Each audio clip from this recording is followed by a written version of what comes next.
जब भी अमेरिका और ईरान आमने सामने आते हैं, सबसे बड़ा सवाल यही होता है कि जीत आखिर किसकी हुई है। क्या अमेरिका ने अपना मकसद हासिल कर लिया?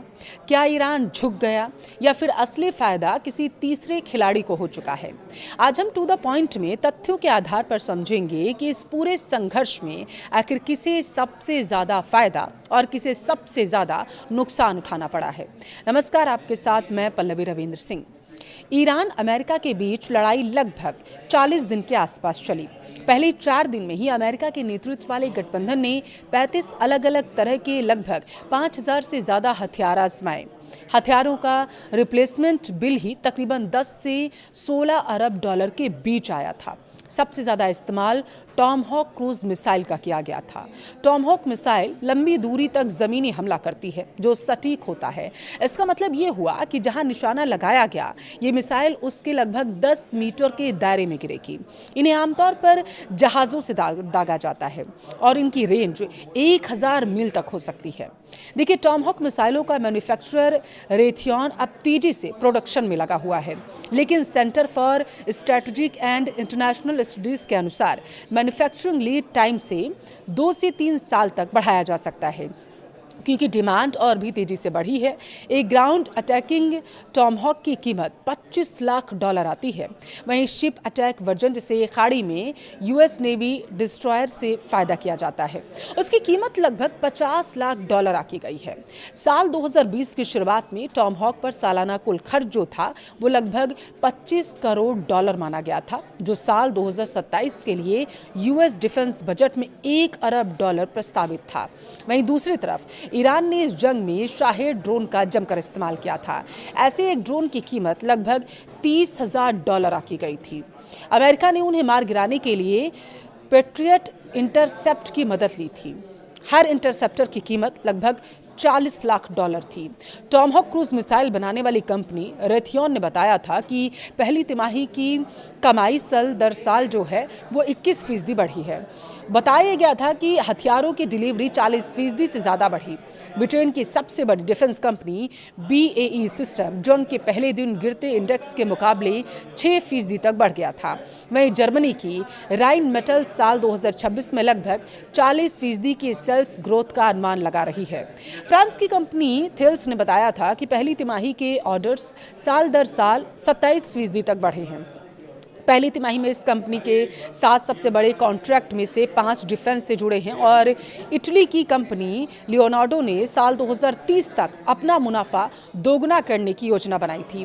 उसके शेयर एक ही सेशन में 9% तक बढ़ चुके थे। अब आप समझिए, जब हॉर्मुज स्ट्रेट बंद हुआ तो कतर की स्थिति बड़ी विकट हो गई थी। दुनिया के लगभग 20% लिक्विफाइड नेचुरल गैस यानी कि LNG की सप्लाई रातों रात मार्केट से गायब हो गई थी। अमेरिका में आप गैस के लिए जो पेमेंट करते हैं, समझिएगा, और एशिया में आप इसे जिस कीमत पर बेच सकते हैं, उसके बीच के गैप को स्प्रेड कहते हैं। युद्ध तो बाद में शुरू हुआ, ये पहले से ही ज़्यादा था। जब कतर की मुश्किलें बढ़ी तो ये गैप और भी ज़्यादा बढ़ने लगा। अमेरिका में कीमत काफ़ी कम है, क्योंकि वहाँ सप्लाई बहुत ज़्यादा है और उस सप्लाई की दूसरे मार्केट तक पहुँचने की क्षमता उतनी ज़्यादा नहीं है। अमेरिका से आने वाले एक टैंकर के लिए हर डॉलर के स्प्रेड की कीमत लगभग 30 से 35 लाख डॉलर है। यह बहुत बड़ी रकम होती है। अगर $15 का स्प्रेड है तो आप हर टैंकर के लिए 4.5 करोड़ डॉलर की बात कर रहे हैं। युद्ध जब शुरू हुआ था और उसके बाद इसका दायरा 50 से 100% तक बढ़ गया था, लेकिन फिर भी अमेरिका में गैस की घरेलू कीमत में ज़्यादा बदलाव नहीं हुआ। वैसे तो ये कुछ अजीब बात है कि वेस्ट टेक्सास में कीमत गिर गई। वेस्ट टेक्सास में कीमत असल में 4 से 5 डॉलर प्रति मिलियन BTU के बीच है, लेकिन जब यही गैस टोक्यो पहुंचती है तो वहां $20 प्रति यूनिट के हिसाब से बिकने लगती है। उस गैस को शिप करने वाले ट्रेडर एक टैंकर पर 4.5 करोड़ डॉलर कमा रहे हैं। कीमत में इतने बड़े अंतर क्यों हैं, अब आपको वो समझाते हैं। देखिए, किसी असाधारण घटना से फ़ायदा उठाने के लिए 10 साल की तैयारी लगती है। इसके लिए तैयारी और अवसर का मेल होना बहुत ज़रूरी होता है। ऐसा उन लोगों के साथ नहीं होता जिन्होंने पिछले 10 साल से इन्वेस्टमेंट नहीं किया होता है। लेकिन बांग्लादेश, पाकिस्तान, मिस्र जैसे देशों का क्या, जिनके लिए कीमतें बर्दाश्त से बाहर निकल जाती हैं। युद्ध से पहले ब्रेंट क्रूड ऑयल का एक बैरल लगभग $73 पर था। युद्ध के दौरान ये $120 को भी पार कर गया। इतना ही नहीं, ये उतार चढ़ाव भी एक बिजनेस बन गया था। खरीदने और बेचने की कीमतों के बीच जितना बड़ा अंतर होगा, ऑयल ट्रेडर उतना ही ज़्यादा मुनाफा कमाते हैं। BP का प्रॉफिट भी इस दौरान दोगुने से ज़्यादा हो गया था। नॉर्वे की कंपनी की बात हम करें तो इक्विनोर ने अपना मुनाफा $9.8 अरब बताया था। ये बीते 3 साल में किसी भी तिमाही में हुआ अब तक का सबसे ज़्यादा प्रॉफिट माना गया था। अब देखिए, लड़ाई की वजह से मार्च की शुरुआत से ही कतर में शेल का LNG प्रोडक्शन बंद कर दिया गया था। हमलों से कतर में उसकी पर्ल फैसिलिटी को नुकसान पहुंचा था और इस वजह से शेल का आउटपुट 4% तक गिर गया था। और जिस युद्ध की वजह से कतर में उसका ऑपरेशन बंद हुआ था, उसी युद्ध ने कई सालों में उसका सबसे बड़ा प्रॉफिट कमाया था। लड़ाई की वजह से उसे नुकसान हुआ, लेकिन साथ ही जंग से उसने कमाई भी अच्छी की। अब खाड़ी के देश सऊदी अरब, संयुक्त अरब अमीरात और कतर इस युद्ध में सिर्फ मूक दर्शक नहीं बने रहे। आप समझिए, उनकी भूमिका पड़ोसी और खरीदार की भी रही है। साथ ही उन्हें निशाना भी बनाया गया था। संघर्ष के पहले 3 हफ्तों में US स्टेट डिपार्टमेंट ने इमरजेंसी पावर का इस्तेमाल करके कांग्रेस को दरकिनार करते हुए खाड़ी के देशों को $23 अरब से ज़्यादा के हथियार बेचने की इजाज़त दे दी थी। तो इसका जवाब अब जो बनता है वो ये कि पैसा उन कंपनियों के पास गया जो हथियार बनाती हैं, जो नए हथियारों के सौदे के लिए एकदम तैयार रहती हैं। मुनाफा उन गैस निर्यातकों ने कमाया जो सप्लाई चेन टूटने के इंतजार में ही बैठी हुई थी। मुनाफा हथियारों के सौदागरों ने भी कमाया और उस व्यक्ति ने भी कमाया जिसे हम जानते ही नहीं हैं, जिसने ईरान पर बम गिराने से 71 मिनट पहले शर्त लगा दी, बड़ा दांव खेल दिया था।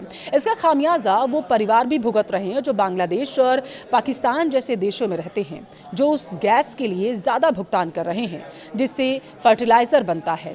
फर्टिलाइज़र वही है जिससे अनाज की पैदावार बढ़ती है और इसकी मार उन देशों पर भी पड़ी जो $30,000 की लागत वाले ड्रोन को मार गिराने के लिए $40 लाख में पैट्रियट मिसाइल खरीद रहे थे।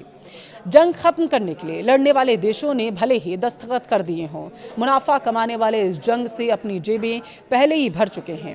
अगर अमेरिका की बात करें तो उसका सबसे बड़ा उद्देश्य था ईरान के परमाणु कार्यक्रम और सैनिक क्षमता पर दबाव बनाना। इस संघर्ष के बाद अमेरिका ने यह संदेश दे दिया कि वह मध्य पूर्व में अब भी सबसे बड़ी सैन्य शक्ति है।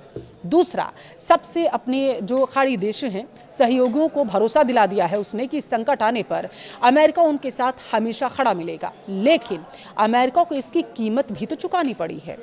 अरबों डॉलर का सैन्य खर्च, वैश्विक आलोचना, तेल बाजार में अस्थिरता जैसी चुनौतियां भी अमेरिका के सामने आईं। यानी सैन्य शक्ति दिखाई, लेकिन आर्थिक और राजनीतिक लागत भी उसको चुकानी पड़ी। अब इस युद्ध से ईरान को क्या मिला वो समझिए। ईरान ने दिखाया कि लगातार प्रतिबंधों और दबाव के बावजूद वह जवाब देने की क्षमता रखता है और दृढ़ता के साथ रखता है। उसने अपने समर्थकों के बीच यह संदेश देने की कोशिश की है कि वह अमेरिका के सामने झुका नहीं। हालांकि दूसरी तरफ ईरान की अर्थव्यवस्था पहले से ही प्रतिबंधों के कारण कमज़ोर थी और संघर्ष ने उस पर अतिरिक्त दबाव डाला। यानी राजनीतिक संदेश तो मिला, लेकिन आर्थिक नुकसान भी उठाना पड़ा। अब आते हैं उस खिलाड़ी पर जिसका नाम कम लिया जाता है, हथियार बनाने वाली कंपनियां। जब भी दुनिया में युद्ध होता है, रक्षा बजट बढ़ जाता है, नए हथियार खरीदे जाते हैं और missile, drone, air defence system की मांग दोगुनी हो जाती है। दूसरा फायदा तेल निर्यात करने वाले कुछ देशों को हुआ, क्योंकि तनाव बढ़ते ही कच्चे तेल की कीमतों में उछाल देखने को मिलता है और कुछ बड़े देश इस मौके पर कूटनीतिक भूमिका निभाकर अपनी वैश्विक ताकत बढ़ाने की कोशिश करते रहते हैं। यानी कई बार युद्ध सिर्फ मैदान में नहीं बल्कि कारोबार और कूटनीति में भी लड़ा जा रहा था। लेकिन अगर सबसे बड़ा नुकसान किसी का हुआ तो वो आम जनता का हुआ। युद्ध की वजह से तेल महंगा हुआ, शिपिंग महंगी हुई, महंगाई बढ़ी, व्यापार प्रभावित हुआ। अगर मध्य पूर्व में तनाव बढ़ता है अब, तो उसका असर भारत जैसे देशों पर भी देखने को मिलेगा, क्योंकि भारत अपनी ज़रूरत का बड़ा हिस्सा तेल आयात करता है। यानी युद्ध चाहे हज़ारों किलोमीटर दूर हो रहा हो, उसकी कीमत दुनिया भर के लाखों लोगों को चुकानी पड़ती है। तो आखिर इस युद्ध में किसकी जीत हुई? अगर सिर्फ सैन्य नज़रिए से देखें तो अमेरिका ने अपनी ताकत दिखाई, अगर राजनीतिक नज़रिए से देखें तो ईरान ने भी यह संदेश देने की कोशिश की कि वह आसानी से झुकने वाले देशों में से नहीं है। लेकिन सबसे बड़ा सच शायद यही है, युद्ध में कोई पूरी तरीके से जीतता नहीं। दोनों पक्ष नुकसान उठाते हैं, जबकि सबसे ज़्यादा कीमत आम लोग और पूरी वैश्विक अर्थव्यवस्था चुकाती है। आपकी राय क्या है? क्या इस संघर्ष का सबसे बड़ा फायदा अमेरिका को या ईरान को हुआ, या फिर हथियार और तेल कारोबार से जुड़े खिलाड़ियों को? कमेंट में अपनी राय ज़रूर दें।